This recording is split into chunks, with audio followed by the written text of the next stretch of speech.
Welcome to my channel, Go Do It Like Mike. I'm Mike, thanks for watching. Today's video, I'll be looking back on my Cahaba River trip and going over some of the insights and takeaways I gained from that trip.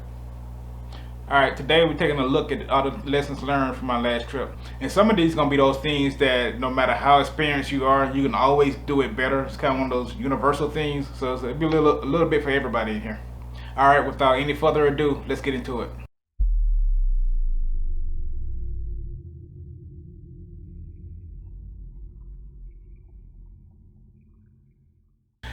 My number one lesson learned from this trip is go number one before you have to go number two in the woods.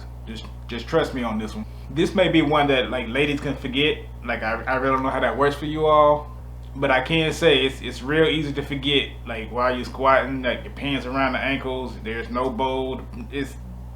Trust me on this one.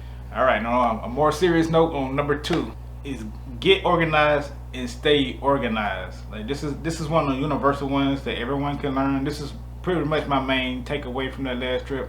Like I do a great job preparing to go. I pack my bags like days before I leave. I probably would have been on Google Maps looking for put in points, take out points, alternate routes, bail out points. Like I'll probably go through my checklist for all my camp items like twice before I head on the trip. But once I get on the trip, all that organization goes out the window. I need to have a better system to implement while I'm out. Well, really any system at all to implement while I'm out during the trip. In the future, I plan on systematically like unloading my bag, moving my gear, assembling camp, disassembling camp. I need to have a better system instead of just like throwing things here and there. I need to just have it done the same way every time, so no more items get lost or left behind. And me personally, I have plenty of room to improve right here. Alright, on to number three, leaving your stress at the door. And this might seem like a good thing at first, and it will be for a while. While you're out there, yeah, all your stress will be gone. Please do understand that all that stress and all those problems you left behind while you was out on the trip is going to be waiting on you when you come back home. And me personally, I'm the type that I would hate to come back from this great trip with a smile on my face and open the door to my house to 1,000 chores left undone, stress left festering in the house, problems at work left unsolved. And sometimes when all that stress and problems be too much, it's good to take a break from that. But just understand, it didn't magically disappear while you was out camping. You just forgot about it for a little while. Number four is working towards a great moment.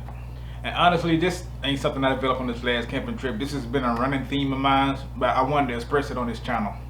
When I start out on a camping trip, I start out with a vision of what's the ultimate moment for this trip.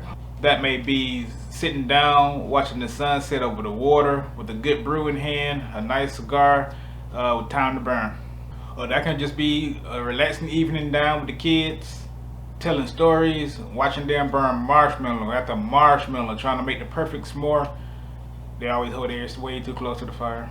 It could be breaking some fishing record, catching as many fish as possible, getting the biggest fish as possible, catching a different kind of fish. Just, any kind of moment. Something I start out with, a goal that I really want to achieve during this camping trip.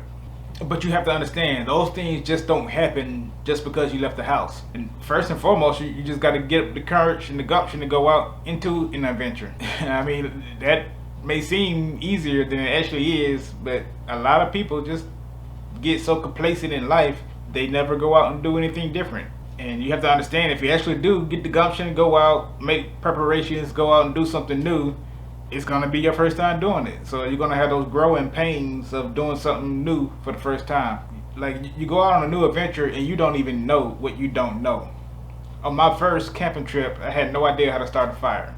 It seems like a simple thing, it's actually not.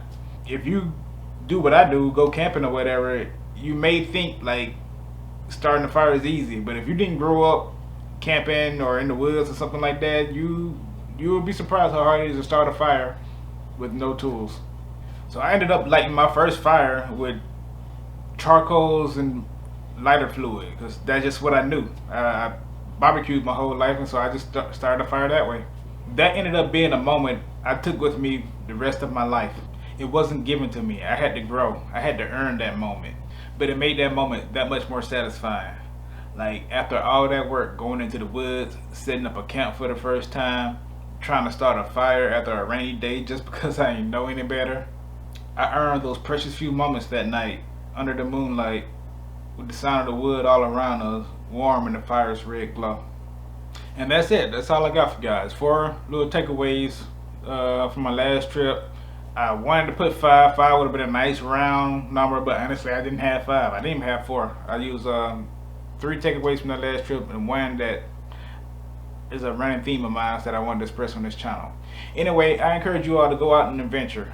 You don't have to do what I do. You don't have to go out into the woods. You don't have to go out by yourself. You can just go to a new restaurant. Go golfing. Like if you've never been golfing before, try it out. Go golfing. Hell, I've never been golfing before. I might try that one out. Just find something new. Go out and adventure. Enjoy life.